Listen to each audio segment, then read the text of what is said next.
Vamos agora convidar para a primeira palestra do dia o Dr. Joniel Soares. Ele é graduado em Medicina, com especialização em Pediatria, Neurologia Infantil, ambas especializações pela Universidade de São Paulo, aperfeiçoamento em Neurogenética pela Universidade do Porto, em Portugal. Bom dia, pessoal. É um prazer imenso estar aqui frente a essa plateia. Muito orgulho, não imaginava que encontraria tantas pessoas. Já vi muitos rostos conhecidos, então que bom ter vocês aqui. Agradeço a oportunidade. Queria cumprimentar e agradecer todos os organizadores. Muito obrigado pelo convite, mas queria agradecer especialmente a presença de todos vocês. A gente vai construir um conhecimento juntos, tenho certeza que vai ser muito agradável. Bem, então meu nome é Joniel, eu sou médico, sou pediatra, neuropediatra. Como falaram, também fiz um aperfeiçoamento em neurogenética na Universidade do Porto, em Portugal. E eu vim aqui para trazer um pouco desse conhecimento, tanto desse conhecimento acadêmico, mas do que foi construído já de convivência em relação ao lidar com pessoas com transtorno do espectro autista. Bem, aqui a gente tem um breve resumo da formação acadêmica, então, dos locais, e aqui os locais de trabalho. Hoje em dia, eu trabalho no Instituto de Neurociências, uma clínica integral de neurologia, a Clínica Comunicar, uma clínica especializada em autismo, e também com muito orgulho na APAE de Piripiri. Até queria aproveitar para comentar, frente a todas as pessoas, uma instituição extremamente séria, assim, surpreendente em termos de estrutura, de capacidade humana, um trabalho exemplar, de verdade. E vamos falar um pouquinho hoje sobre um tema específico. É importante falar isso, sobre o que nós vamos conversar agora, já que autismo é um mundo imenso de coisas. E a gente vai começar literalmente do fim para o começo. A gente vai falar de tratamento medicamentoso. E é importante frisar que isso é o fim e não o começo, porque isso é de fato a última etapa. Então, tem muitas coisas que, com certeza, vão ser abordadas em momentos oportunos, quadro clínico, fatores de risco, fisiopatologia, diagnóstico, exames, direitos, mas aqui cabe a mim agora falar sobre o tratamento medicamentoso. Como que nós vamos falar sobre isso, né? O que a gente vai ter que frisar sobre esse tratamento medicamentoso? Antes de eu passar o próximo slide, eu queria chamar a atenção para o que eu vou falar. No próximo slide, eu vou mostrar aqui o que eu acho que é mais importante em relação ao tratamento medicamentoso. Quando eu digo que existe uma coisa mais importante em relação ao tratamento medicamentoso, não é saber qual é o melhor remédio para cada uma dessas situações. Mas, sem dúvida, isso eu falo com muita firmeza, o detalhe mais importante do tratamento medicamentoso, aquilo que não pode sair daqui sem entrar na cabeça de todas as pessoas, é saber quando instalar esse tratamento e que ele não é a chave principal da terapia, diferente do que as pessoas, às vezes, possam querer acreditar. Eu digo, com toda franqueza, que o médico é um elemento importante na terapia do autismo, mas não é nem de longe o principal. O tratamento médico é importante, sim, mas a maioria das vezes que eu vejo familiares e pacientes autistas, especialmente no começo dessa jornada longa, eles estão nessa situação, como esse senhor, esse moço representado aqui, começando uma caminhada e que não é uma caminhada reta, é uma caminhada numa escada, tem vários degraus. Então, aqui a gente tem uma família, entre aspas, perdida no momento do diagnóstico do autismo. Quando eu tenho a oportunidade de fazer um diagnóstico de autismo, é claro que eu tenho que falar para aquela família sobre o tratamento medicamentoso. Mas é raro que um paciente saia do consultório já na primeira consulta com uma receita de medicamento, a não ser que ele já venha tratando de outra forma. Porque é muito importante que as pessoas, os pacientes, as famílias e os profissionais entendam que no tratamento do autismo, o tratamento medicamentoso é uma etapa posterior. E só é eficaz quando se passa por todos os outros degraus que precedem o tratamento medicamentoso. Não existe sentido em falar ou exercer tratamento medicamentoso se o primeiro degrau não for cumprido. E qual é o primeiro degrau? Se perguntem para vocês mesmos, qual é o primeiro degrau no tratamento de uma pessoa autista? Eu não tenho nenhuma dúvida. O primeiro degrau é o apoio. Apoio familiar e apoio social. Então, eu me pergunto, qual é a razão de eu acreditar que uma pessoa vai ter sucesso com o tratamento medicamentoso se não existe apoio familiar e apoio social? É muito difícil de acreditar que isso vai dar certo, ou que vai dar certo na forma que eu espero como médico e que os profissionais também. Depois desse apoio familiar e social, existe um degrau muito importante, é o treino parental. A grande maioria das queixas dos pais que são trazidas até o consultório de neuropediatria não são melhores resolvidas com tratamento medicamentoso. São melhores resolvidas com ensinamento e ciência em como lidar com cada uma daquelas situações. Então, para mim, não é correto e não é ideal iniciar o tratamento medicamentoso de pais que ainda estão no começo dessa jornada e que ainda não sabem como lidar com muitas das situações que vão vir para frente. O terceiro degrau, que vem antes do tratamento medicamentoso, são as terapias. Como eu já disse, eu sou médico, mas se eu tiver que orientar, e também é minha função orientar a família, como lidar com esse mundo de situações, de tratamentos disponíveis, onde temos recursos limitados, recursos de tempo, recursos de energia e recursos financeiros, falo com toda franqueza. Se você tiver que gastar o seu tempo, a sua energia e o seu dinheiro comigo, médico, não o faça se você não gastou o seu tempo, dinheiro e energia com as terapias. Porque se você não fizer assim, você não vai ter os melhores resultados. Terapia, entenda-se o mundo de terapias disponíveis, fonoaudiologia, terapia ocupacional, psicologia, psicopedagogia, que, na minha opinião, são as mais pungentes na situação do autismo, mas todas, arte-terapia, musicoterapia, cão-terapia, ecoterapia e assim vai. Por fim, finalmente, chegamos ao tratamento medicamentoso. Isso ficou claro, pessoal? Isso ficou claro? Isso tem que ficar claro. Se isso não ficar claro, não adianta falar do que a gente vai falar daqui para frente. Outra coisa que é importante a gente frisar aqui é entender que a gente está no mundo em construção em relação ao autismo. E também no mundo em construção em relação ao conhecimento. Como é que as pessoas se sentem estudando sobre autismo, frente a várias informações conflitantes, sites que dizem uma coisa, outro site que diz o contrário, um livro que diz uma coisa e outro que diz o contrário. Eu também me sinto assim. É dessa forma, como um rato, vendo várias armadilhas, porque uma pessoa diz uma coisa e outra pessoa diz o contrário. Você não sabe para onde dar um passo.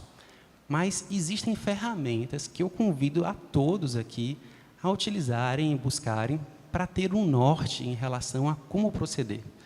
Quantos de nós não já receberam uma informação e falaram, não acredito que é isso? Aí depois foram checar essa informação para aprofundar e viram que era o contrário e não sabiam como agir, não é verdade? Mas existem sim, e as ferramentas que aqui eu elejo como as principais são essas. São o FDA, isso especificamente em relação ao tratamento medicamentoso. O FDA é a Anvisa americana, é uma instituição altamente criteriosa para recomendar terapias medicamentosas. O PubMed é uma ferramenta de busca científica aberta a qualquer pessoa, é só entrar no site. E nisso é importante que as pessoas conheçam uma coisa que nós vamos falar antes, que são níveis de evidência a respeito do tratamento. E, para mim, especificamente, em relação ao diagnóstico, o DSM-5, todos nós já vimos muitas formas de diagnosticar autismo, existem realmente muitas, todas elas são válidas, mas existem muitas antigas. Exemplo, o CID-10, se eu não me engano, é de 1993. Já se passaram muitos anos de lá para cá. O DSM-5, que é esse livro que está, essa capa exposta aqui, é de 2013. É, sem dúvida, uma versão muito mais moderna do que a gente considera autismo. Mas falando, então, de tratamento medicamentoso, depois de tudo isso, nós temos que debater um último ponto, que, sem dúvida, é esse. O que são níveis de evidência? Eu digo para vocês, com toda franqueza, que se você quiser entrar na internet agora e descobrir se existe algum trabalho que fala que azul é vermelho, Você vai encontrar. Eu não tenho dúvidas disso. E parece um absurdo. Estou dizendo que azul é vermelho. Como é que nós, então, podemos dar credibilidade a essas informações? Porque se nós não tivermos credibilidade dessas informações, nós vamos continuar perdidos. Nós damos credibilidade às informações através de níveis de evidência. E existe toda uma metodologia que engloba muitos detalhes, mas que acaba classificando níveis de evidências da seguinte forma. Níveis de evidência D são as evidências mais baixas, níveis de evidência C, um pouco acima, um pouco melhores, mais acreditáveis. Níveis de evidência B são boas evidências já. E nível de evidência A é aquilo que há de melhor, de mais consolidado. No método científico, significa um estudo duplo cego, randomizado, com grupo controle.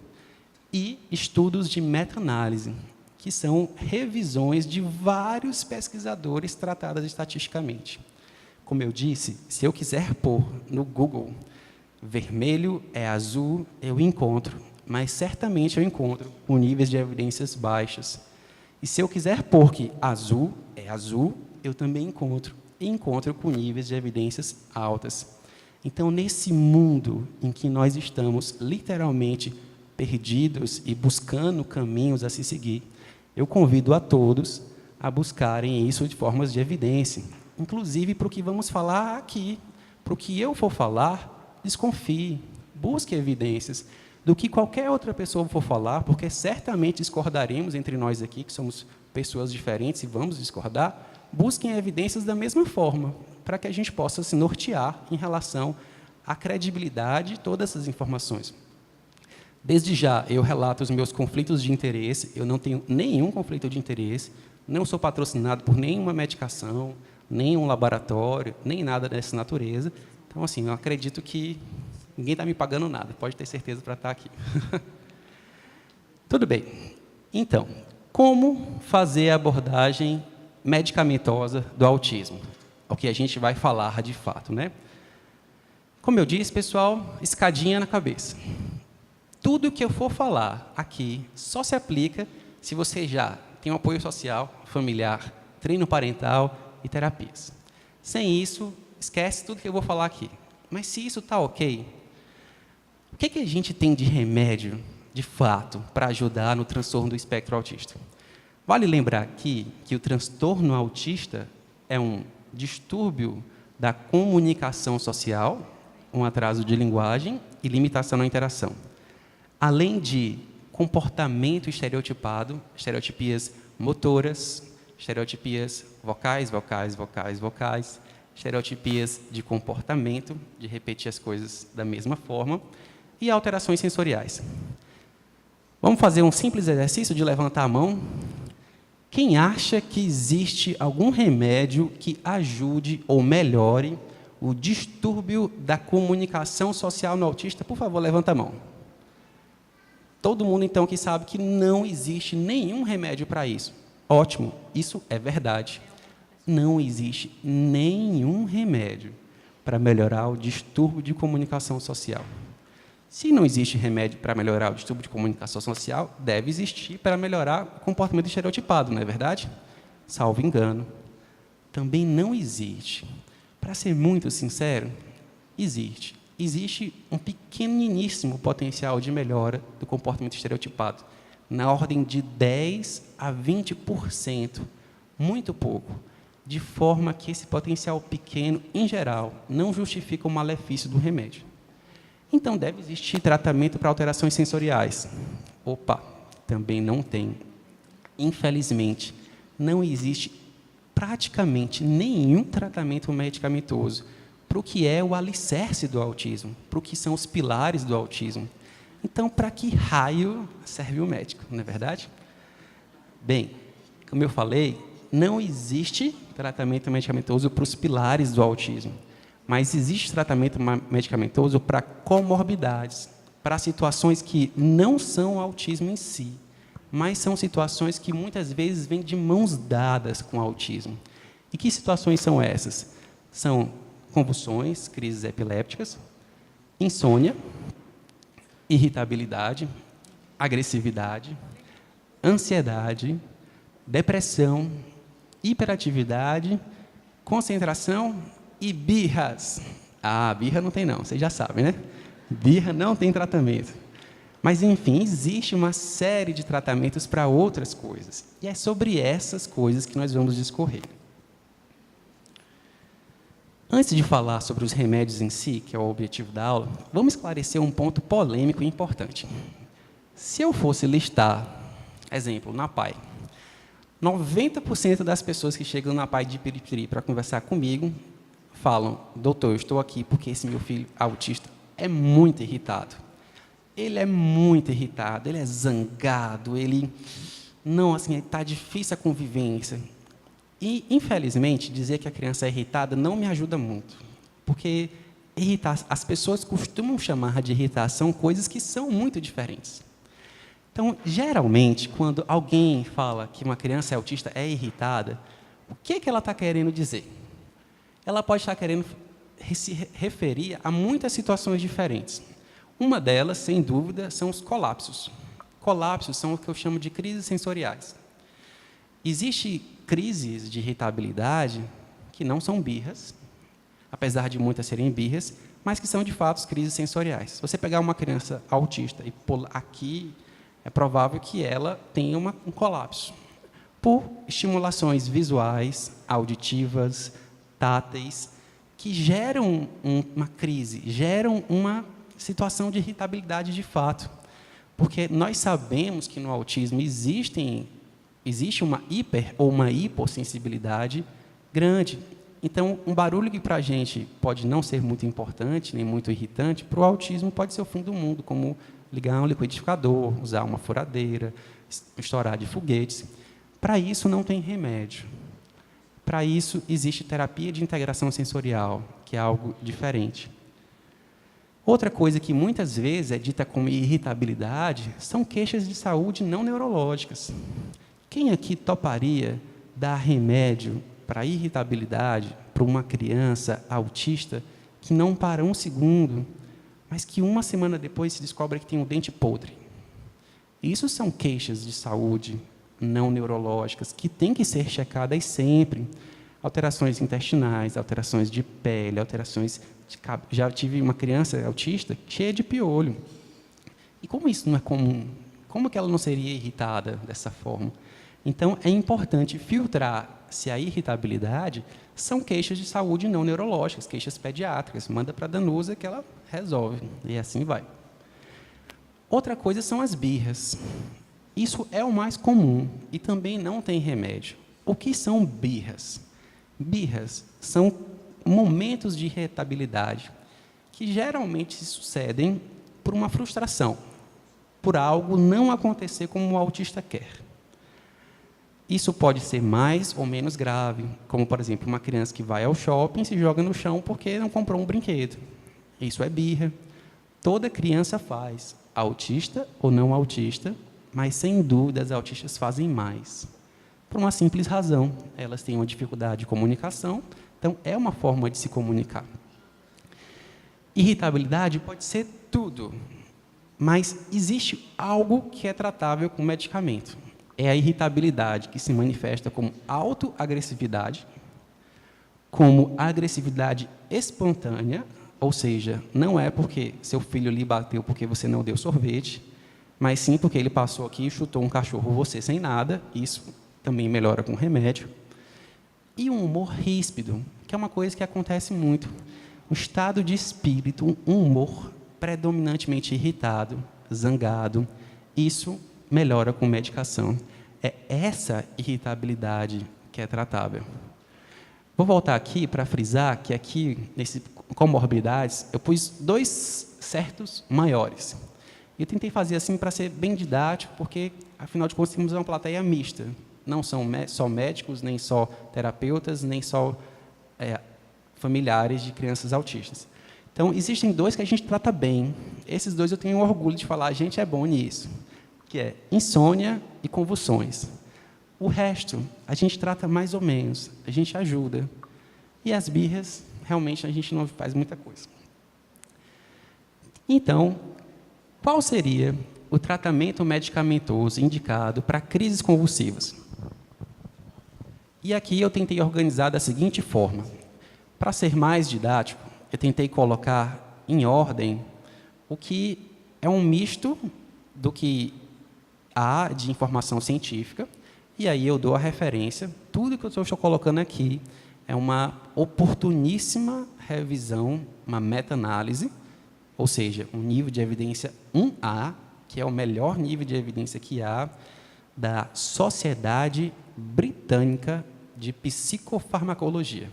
Oportuna, porque foi lançado em fevereiro, agora de 2018, então, que contempla informações extremamente recentes. Mas também é um misto de experiência pessoal. Eu estou em Teresina há 2 anos, praticamente. Só na Clínica Comunicar são mais de 1.000 pacientes, sem dúvida, uns 60% são crianças autistas. Então, é um misto de uma experiência pessoal, mas também, sem dúvida, o principal, de uma evidência científica forte. Em termos de crises convulsivas, como eu disse, nós somos bons, não eu, Joniel. O tratamento medicamentoso fornecido pelo médico é bom para tratar crises convulsivas. A literatura diz que crianças autistas, em média, têm 33% de chance de ter uma crise convulsiva ao menos na vida. Eu tenho felicidade de dizer que aqui em Teresina essa estatística é diferente, ela é menor. Que bom! A maioria das crianças autistas aqui em Teresina não tem crises convulsivas. Existem, sim, muitas que têm, mas não chegam a 33%. Eu fiz uma busca recente nos meus arquivos, então, desses pacientes da Comunicar, que devem ser uns 600 crianças autistas, se não me engano, não tinha nem 50 com crises convulsivas. Então, um percentual estatisticamente bem menor. Mas, para isso, nós somos bons em tratar. E, sem dúvida, o remédio mais usado é o valproato de sódio, mais conhecido como Depaquine. E esse verdinho, sempre que vocês virem ao lado do remédio, é uma forma simples de dizer se o remédio é eficaz para tratar aquela situação. Se você ver crises convulsivas e não tem o nome do remédio que você usa, não significa que esse remédio não é bom, pessoal, pelo amor de Deus. Existem milhares de remédios. Aqui eu pus aqueles que são os mais comuns e os que são recomendados por esse trabalho recente, 2018, meta-análise, grau 1A. Então, para crises convulsivas, sem dúvida, o remédio mais usado é o valproato de sódio. Em segundo lugar, a carbamazepina. O que diferencia os dois, muitas vezes, são os perfis de efeitos colaterais e o tipo de crise.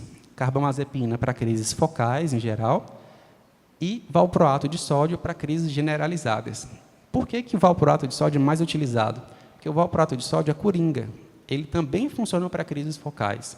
Então, em geral, ele tem um espectro de ação maior, mais amplo, e é um remédio que é tolerável. Principais problemas: tremor, queda de cabelo. Algumas crianças se sentem mais irritadas com o valproato, outras crianças se sentem sonolentas, confusas com o valproato. Vale a pena, então, usar o remédio? Diria que sim.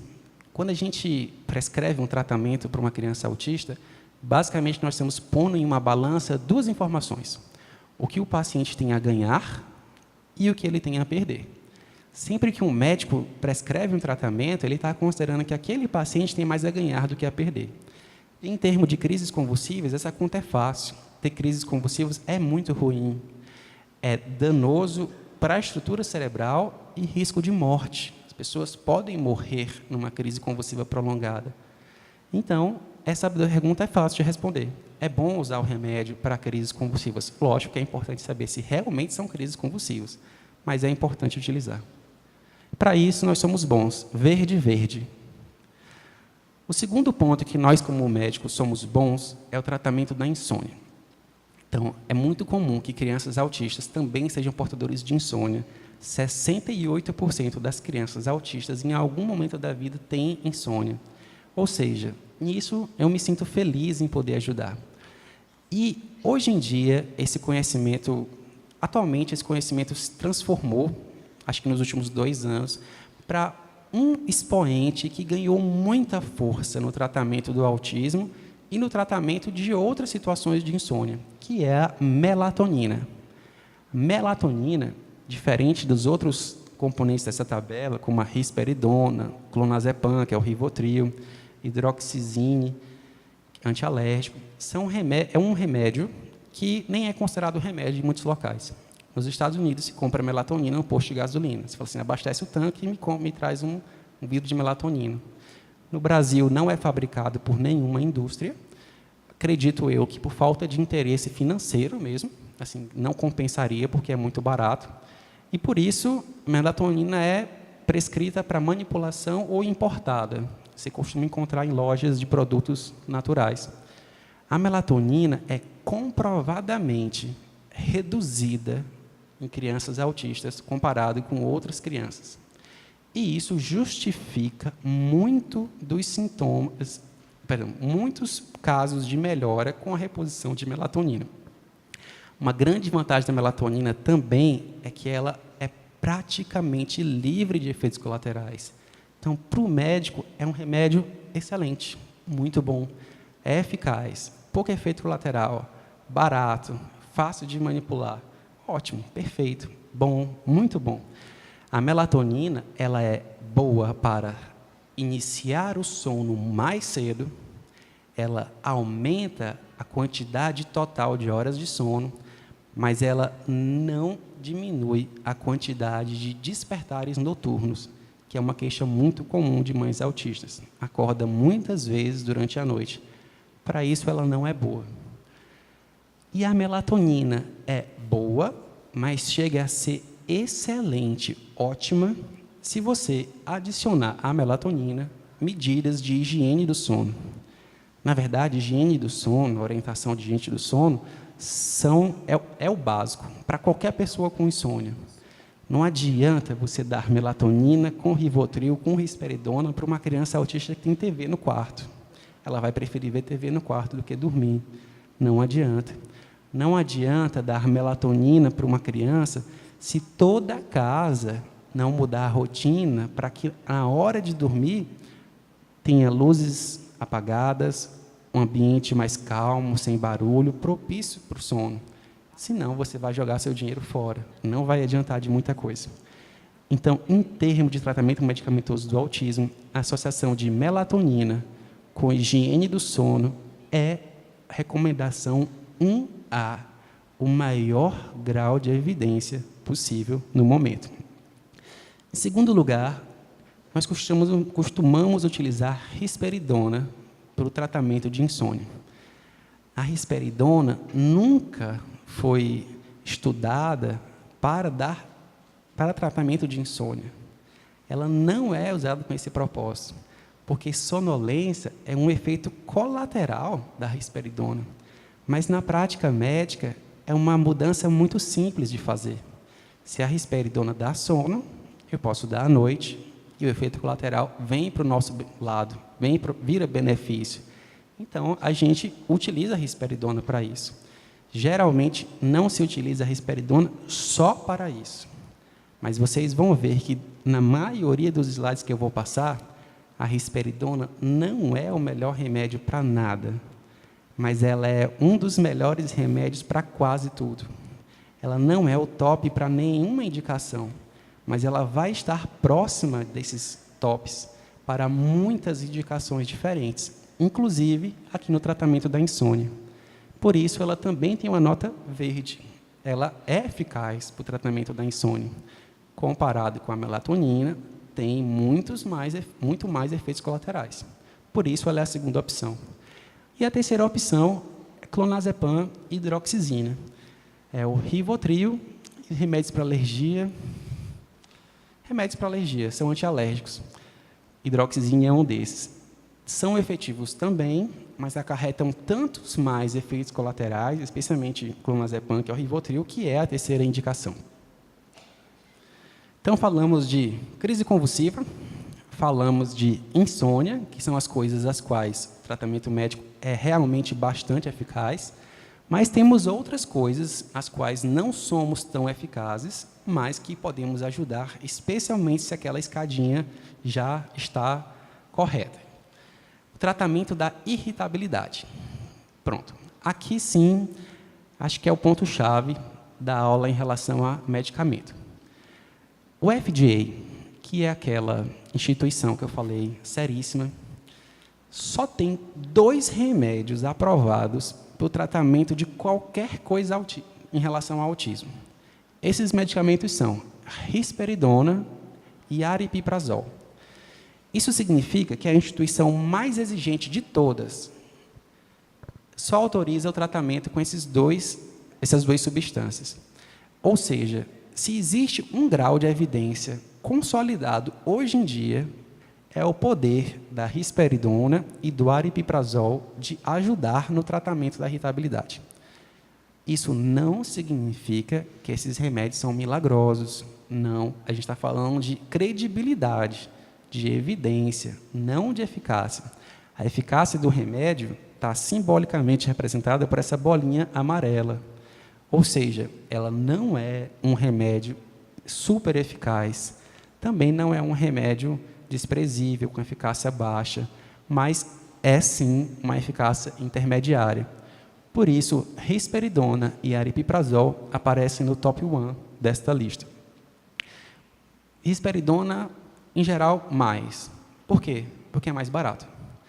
Aripiprazol é uma substância bem mais cara, apesar de terem programas de descontos relacionados a fábricas, mas, em geral, como é um produto novo, ele está em segundo, mesmo estando dividido no top 1. E, além do mais, a risperidona tem xarope, que para criança é muito bom, e a aripiprazol só tem comprimido, a não ser que seja manipulado, que, pessoalmente, não gosto muito, prefiro farmácia. Olanzapina é o segundo remédio. Olanzapina, periciazina, levomepromazina, haloperidol, carbamazepina não são remédios orientados pelo FDA para tratamento de irritabilidade, mas são, sim, utilizados há anos por muitos médicos para o tratamento de irritabilidade. Olanzapina, não tanto há anos, que também é um remédio novo. Todos esses, exceto a carbamazepina, são antipsicóticos. Risperidona, aripiprazol, olanzapina, periciazina. A olanzapina é um remédio novo também, que recentemente começou a ser utilizado off-label por vários médicos e parece sim ter bons resultados. E que talvez, com o passar da carruagem, experimentos e o tempo, possa ter grau de evidência suficiente para ser indicado top 1, como risperidona, aripiprazol. Mas parece ter uma eficácia intermediária. O resto, periciazina, levomepromazina, que é o Neosine, periciazina, que é o Neuleptil, haloperidol, que é o Aldol, carbamazepina, que geralmente é o Tegretol, também são indicados, mas com uma eficácia laranja. Ou seja, já é uma eficácia mais baixa. Também são utilizados, mas não provaram ter uma eficácia tão boa quanto desses outros medicamentos, que também não é tão boa assim. Verde, eficácia boa. Amarelo, eficácia intermediária. Laranja, eficácia mais baixa.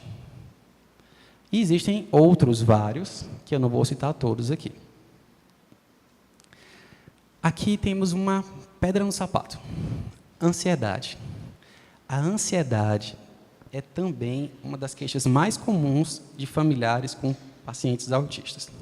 Especialmente porque essas queixas mudam ao longo dos anos. Quando você tem uma criança autista com 3 anos, o que o pai mais quer saber é se ela vai falar. E, geralmente, eles falam com 5 para 6 anos. Mas, quando chegar aos 10, o que eles querem saber é como controlar a ansiedade tão frequente e tão intensa desses pacientes. E, infelizmente, nenhum medicamento mostrou eficácia, nem sequer intermediária, para o controle da ansiedade. Nós utilizamos, eu mesmo utilizo, muitos desses medicamentos, mas já tem uma perspectiva de melhora pequena frente a muitos desses. A risperidona aparece como topo de lista, não por ter uma eficácia superior ao de outros medicamentos, mas por ter um perfil de efeitos colaterais mais tolerável.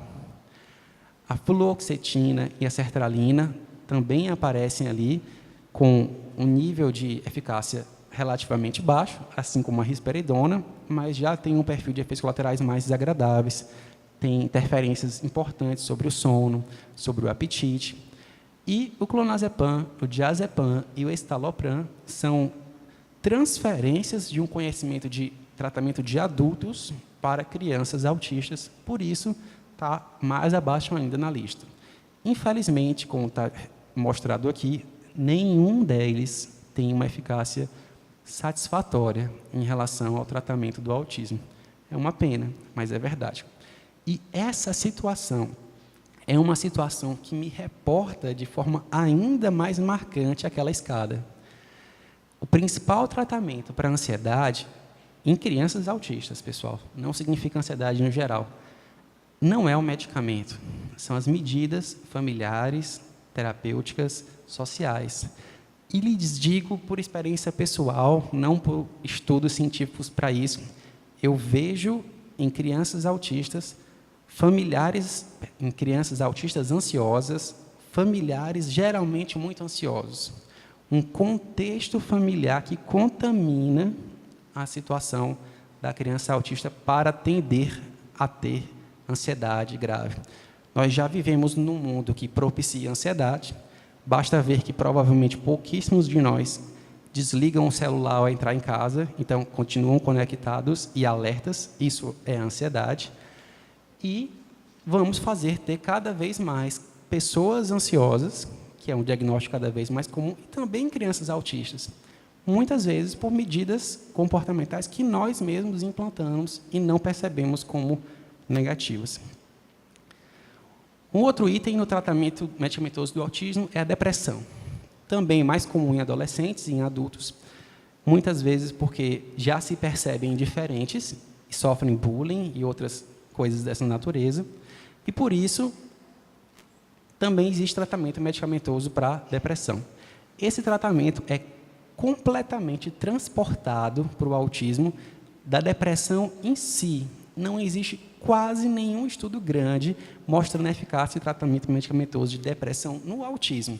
Então, nós captamos o conhecimento de depressão geral e implantamos no autismo. Eu, particularmente, não me sinto seguro em tratar a depressão em caminho ao psiquiatra, em geral. Mas os medicamentos são esses, amitriptilina e fluoxetina.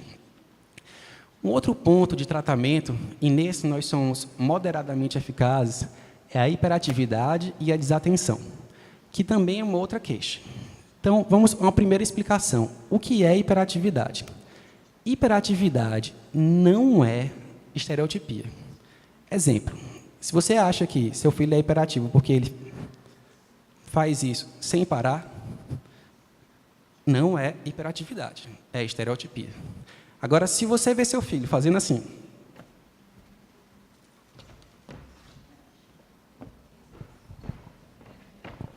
várias coisas diferentes em sequência, isso é hiperatividade. E, para isso, existe tratamento. A hiperatividade é tratada com metilfenidato, que é comumente conhecido como Ritalina, como top 1. No top 2, risperidona. E no top 3, outros medicamentos menos acessíveis, tanto por preço quanto por dificuldade de aquisição, que muitas vezes têm que ser importados. A atomoxetina, a lisdexanfetamina e a clonidina, que é um medicamento até fácil de encontrar, remédio para pressão arterial, mas que tem um efeito sedativo. Como que a gente se norteia? O metilfenidato tem uma eficácia moderada para tratamento da hiperatividade. Ele é bom para tratar a hiperatividade, desde que você não tenha como meta não ser mais hiperativo, mas sim melhorar. E ele é relativamente tranquilo em termos de efeitos colaterais, se for usado da forma correta, que é reduzindo ou ausência de uso no final de semana, feriados e férias. A risperidona também diminui a hiperatividade. E aí vocês começam a entender um pouquinho daquilo que eu disse. A risperidona não é top 1 para quase nada, mas ela está presente em quase todos os slides. Então, ela é, assim, um coringa na cartola. Ela age um pouquinho em tudo. E tem um perfil de efeitos colaterais mais simples ainda do que o metilfenidato. E, por fim, a atomoxetina, a lisdexanfetamina, que é o Vivance, e a clonidina são remédios menos eficazes e com efeitos colaterais mais graves. Por isso, eles estão ali no top 3. Vale lembrar, pessoal, que a maioria dos estudos de controle de hiperatividade mostra ganhos secundários em afetividade e interação social, porque é difícil interagir com uma pessoa que não para quieta. Então, existe um ganho secundário nesse ponto também. Falando agora sobre os remédios em si, os principais. Como eu disse, risperidona e aripiprazol são o cargo-chefe, porque eles apareceram a maioria das vezes. A risperidona e a aripiprazol são remédios muito parecidos. O aripiprazol é uma adaptação da risperidona, é a mudança em laboratório da molécula.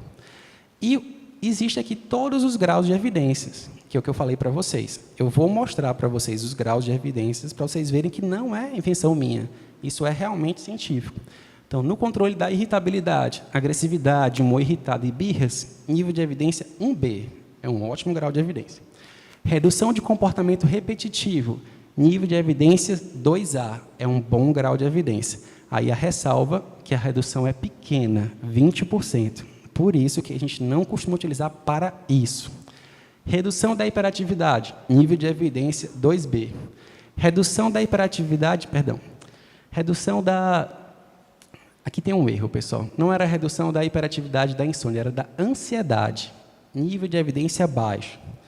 Resultados paradoxais para a ansiedade, né, que eu estava dizendo. Existem estudos que sim, estudos que não, o que leva o nível de evidência para baixo. E os principais efeitos colaterais? Ganho de peso, aumento de apetite, sonolência, confusão e aumento do hormônio prolactina, aumento das enzimas hepáticas e anemia. Sendo que o aripiprazol, não se sabe por quê, mas, graças a Deus, não aumenta prolactina, até reduz em alguns casos. Então, crianças tratadas com risperidona, que têm aumento de prolactina, têm indicação, muitas vezes, de trocar a medicação por aripiprazol. A melatonina, como eu falei, é um remédio também muito bom, né? Nível de evidência 1A, então, nível de evidência ótimo, não é opinião pessoal minha, não, é também opinião pessoal minha, mas não eu que estou inventando, são estudos seríssimos falando. Existe a redução do tempo de início do sono, aumento do tempo total de sono, não reduz a quantidade de despertares. Para isso, tem um tratamento mais simples, que é os pais desencanarem, deixa a criança se mexer à vontade na cama, porque não é problema. Efeitos mais proeminentes quando é associado a medidas de higiene do sono e é livre de efeitos colaterais. E, por fim, pessoal, para encerrar essa palestra, quais são os medicamentos mais próximos de reunir um conjunto de evidências minimamente satisfatórios para indicar um médico a prescrever? Bem, como eu estou dizendo para vocês, quando nós estamos do outro lado da mesa, a família na nossa frente, nós somos corresponsáveis pelo tratamento. Eu não posso indicar qualquer tratamento, porque também é responsabilidade minha. Eu tenho que indicar aquilo que é comprovado, que eu sei como lidar, que eu sei como agir se der errado. E, por isso, nós nos apoiamos nesse nível de evidência. Os médicos, em geral, se sentem seguros de indicar tratamentos de evidência 1 ou 2. Mas é dever também do médico estar sempre atento para quais tratamentos estão próximos disso. Porque existem casos em que, mesmo o tratamento nível 1, 2, com toda aquela escadinha correta, são casos refratários, são casos graves. É para essas pessoas que fizeram tudo correto, mas não tiveram os melhores resultados, que nós temos o dever de ofertar situações que têm níveis de evidência ainda não tão bem estabelecidos. Tudo que começa como nível 1 foi nível 5. Era nível 5 no começo. A maioria deles são descartados no processo de metodologia científica por não provarem eficácia. Mas alguns deles vão escalando, nível 4, nível 3, nível 2, nível 1, até chegarem. Pois, hoje em dia, quais são os principais medicamentos próximos de chegarem a nível 2? São ocitocina e IGF-1. Ou seja, estou dizendo aqui que ocitocina e IGF-1 são remédios promissores, mas que, em geral, a depender do perfil do médico e do paciente, em geral, ainda não são indicados com segurança, com certeza dos benefícios e com certeza dos efeitos colaterais. Em primeiro lugar, a ocitocina, top 1, é a mais próxima, E a outra, um pouquinho mais abaixo, mas também bem promissora, a reposição de IGF-1, que é o hormônio semelhante à insulina tipo 1. Sobre a ocitocina, vamos esclarecer um pouquinho essa história. Bem, a ocitocina foi um remédio da moda, aqui há uns meses atrás, anos atrás. E como é que foi o cavalgar da ocitocina? Em 2012 e em 2015, existiram 2 estudos grandes que evidenciaram uma melhora do contato visual, da capacidade de interação e da qualidade de vida. Só que depois veio um segundo estudo em 2015, que era aquele que ia ratificar tudo, um estudo maior ainda, para ter mais evidência. E esse estudo, infelizmente, foi negativo. Esse estudo não mostrou resultados positivos. Nesses parâmetros foram avaliados. Isso fez com que a ocitocina tivesse um resultado paradoxal, porque muitas vezes o estudo é inconclusivo, mas tínhamos 2 estudos com resultados positivos e um maior estudo ainda com resultado negativo, ou seja, dúvidas, como fazer?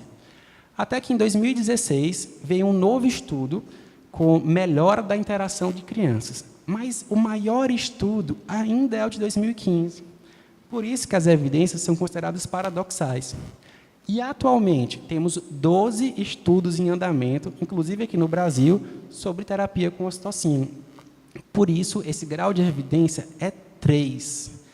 Não é 1, não é 2, é 3. Outros problemas.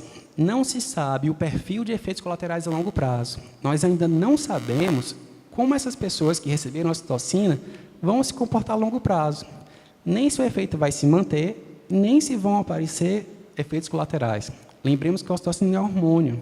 Quando se fala em hormônio, você tem medo de fornecer para as pessoas, não é verdade? A não ser que seja corretamente feito, estudado. E não existe dose ou forma de utilizar definida. As pessoas reproduziram uma forma e outra forma e foram passando de uns para os outros, mas não se sabe qual a melhor dose, qual a dose segura e qual a dose eficaz. Por isso, o nível de evidência ainda não é 2. Muitas pessoas me perguntam no consultório, doutor, você é contra ou a favor da ocitocina ou de qualquer outra terapia alternativa? E eu digo com muita franqueza, eu não sou nem contra nem sou a favor. Eu torço para que todas elas deem certo, porque eu estou aqui para vocês, dizendo na frente dessa plateia inteira, que eu, como médico, me sinto preso, me sinto menos útil. Estou dizendo para vocês que a terapia é mais útil que o tratamento medicamentoso, que o apoio familiar e o treino parental é mais importante que o tratamento medicamentoso. Mas eu queria dizer o contrário. Eu queria dizer que o tratamento medicamentoso é excelente. Então, quanto mais remédios, para mim, melhor. Para mim é melhor. Eu sou o médico, sou eu que passo medicamentos. Mas, para fazê-lo, tenho que fazê-lo com um grau de evidências minimamente satisfatórios, na minha opinião. Se alguém falar para mim, eu fiz ocitocina ou qualquer outro tratamento medicamentoso, eu digo, boa sorte, tomara que dê tudo bem. Se der tudo bem, me conta, porque eu quero saber como é que vai ser as perspectivas para o futuro. E não brigo com ninguém que tenha falado que fez. Mas ainda é por sua conta e risco. Não é ainda por conta e risco da literatura científica como ela costuma ser. Essa tolerância muda de médico para médico. Tem médico que só faz o básico, o qual eu não quero ser. Tem médico que se arrisca muito, o qual eu também não quero ser. E tem os médicos que estão no meio do caminho. E existem as situações que são para cada um. Para aquelas pessoas que estão numa situação desesperadora, é aceitável você imaginar correr riscos maiores. Mas a maioria das pessoas não está nessa situação. A maioria das pessoas que chegou nessa situação porque pulou a escada, porque não tem apoio familiar, não tem apoio social, não tem terapias adequadas, não tem o tratamento médico racional antes das terapias alternativas. É isso. Obrigado. Foi um prazer. Qualquer dúvida, estamos aqui.